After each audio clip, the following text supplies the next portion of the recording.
दोस्तों नमस्कार। मैं नरेंद्र कुमार डामेर आज आपके लिए एक नए विषय के साथ उपस्थित हूँ। एक नया विषय जिसका शीर्षक है कि एक सेल्समैन को, एक सेल्स ऑफिसर को डिस्ट्रीब्यूटर के साथ रिटेलिंग करते समय किन किन महत्वपूर्ण बातों की ध्यान देने की आवश्यकता है। तो दोस्तों आज हम इस विषय के ऊपर चर्चा करेंगे। तो दोस्तों आप सबसे पहले तो डिस्ट्रीब्यूटर्स के पास आप समय पर उपस्थित हो, समय पे जाएं। आप 10 बजे बाजार खुलता है, 10 बजे अपने डिस्ट्रीब्यूटर्स पॉइंट पे पहुंचें। पहुंचने के बाद आपका प्रथम कार्य है अभिवादन के साथ आप उनको पूछिए कि आपकी कंपनी का क्लोजिंग स्टॉक क्या है। आप स्टॉक को विधिवत रूप से अपने डायरी के अंदर, अपने रजिस्टर के अंदर उस चीज को आप लिख लीजिए। उसके बाद में आप उनके साथ या उनके सेल्स स्टाफ के साथ 10:30 बजे तक आप मार्केट के अंदर अपना निकलिए। निकलने से पहले आप जो आपको ध्यान देने योग्य जो बातें हैं कि आपके पास में कैटलॉग है, प्रोडक्ट का कैटलॉग है, कि आपके पास में अमुक सैंपल हैं। अगर आपके पास में सैंपल हैं तो क्या वो सैंपल नए हैं? अगर क्या वो सैंपल नए हैं तो क्या उन सैंपल्स के पीछे की आपने डेट को चेक किया है? क्योंकि मार्केट में जाते समय अगर आप रिटेलिंग करते हैं तो रिटेलिंग के अंदर जब रिटेलर्स आपसे सवाल पूछेगा या प्रोडक्ट को देखेगा, अगर वो आकर्षक उसको ना लगे तो वो आपको ऑर्डर देने में भी कोताही कर सकता है।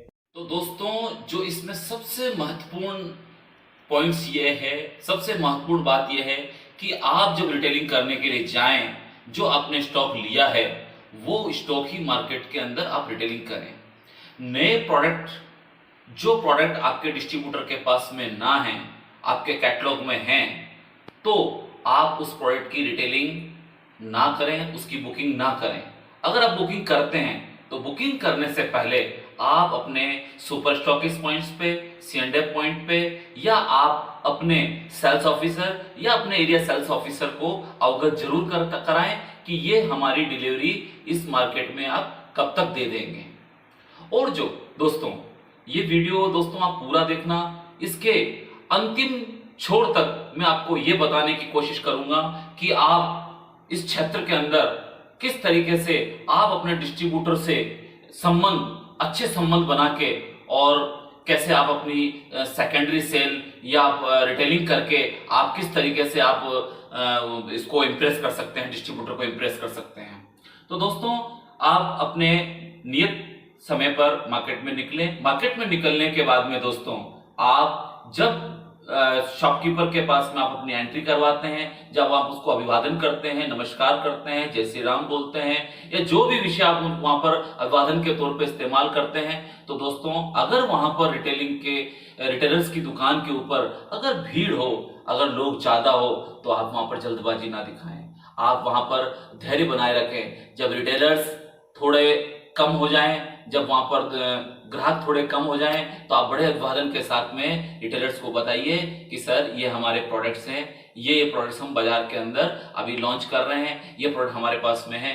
और दोस्तों इसमें सबसे महत्वपूर्ण बात यह है कि आप हर प्रोडक्ट की क्वालिटी के बारे में, हर प्रोडक्ट की स्कीम के बारे में एक रिटेलर को अच्छे से बताएं। अगर आप उसको अंडर एस्टिमेट होके अगर स्कीम ना बताएंगे, हो सकता है कि आपकी स्कीम 12 पीस के ऊपर चल रही हो सकता है आपकी स्कीम 24 पे चल रही हो, कार्टन पे चल रही हो, तो आप सबसे बड़ी स्कीम उसको जरूर बताएं। और दोस्तों इसमें एक महत्वपूर्ण चीज मैं आपको सबसे महत्वपूर्ण टिप्स देने के लिए जा रहा हूं कि दोस्तों जो कंपनी का सबसे कम चलने वाला प्रोडक्ट होता है, सबसे कम चलने वाला जो उत्पाद होता है, वो उसका सैंपल, जितने भी सैंपल्स हैं उसका सैंपल आपके हाथ में होना चाहिए। सबसे प्रथम प्लेसमेंट आप उसी उत्पाद के ऊपर, उसी प्रोडक्ट के ऊपर आप रिटेलर्स को बताएंगे।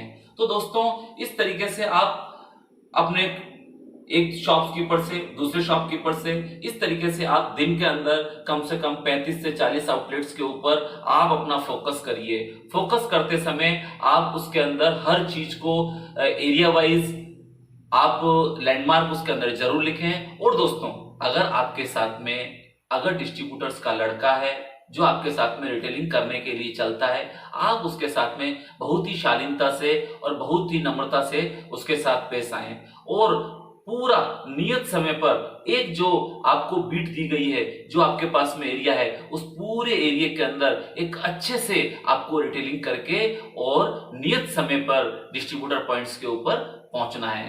वहां पहुंच के आप डिस्ट्रीब्यूटर का अभिवादन करिए, बैठिए। उसके बाद में आप प्रत्येक पार्टी का एक एक ऑर्डर आप उनको लिखवाइए। ऑर्डर लिखवाने के बाद में दोस्तों, आप अपने प्रोडक्ट की जो आपने सेकेंडरी की है और जो आपका क्लोजिंग स्टॉक है उससे आप मैच कर लीजिए। मैच करने के बाद में आप उनका एक नया ऑर्डर फिल करिए।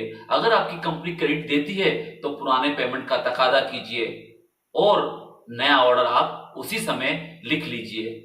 इसके बाद में दोस्तों, आप उनके साथ में एक शिष्टाचार भेंट करते हुए और अगले माह के अंदर आने के लिए उनको अपना प्रेरित करते समय उनको आप बोलिए कि अगले महीने के अंदर आप बताइए किस समय में उनके साथ में आपकी विजिट रख सकता हूं। और दोस्तों, लास्ट के अंदर सबसे महत्वपूर्ण बात यह है कि आप अपने डिस्ट्रीब्यूटर के साथ में एक अच्छा फैमिली रिलेशंस डेवलप करें, क्योंकि आज जो प्रोडक्ट की जो बाजार के अंदर हजारों उत्पाद के बीच में अगर आपको अपने उत्पाद को बेचना है तो आपको उनके साथ में एक फैमिली रिलेशन बनाने की जरूरत है, बहुत ही जरूरत है। क्योंकि आज बिजनेस जो हो रहे हैं धीरे दिन प्रतिदिन वो रिलेशनशिप के बिजनेस हो रहे हैं। जितना आपके साथ में डिस्ट्रीब्यूटर का रिलेशनशिप होगा उतना ही प्रोडक्ट आपका ज्यादा मूव करेगा। तो दोस्तों नमस्कार, फिर मिलेंगे अगले वीडियो के साथ एक अगली नई जानकारी के साथ। धन्यवाद दोस्तों।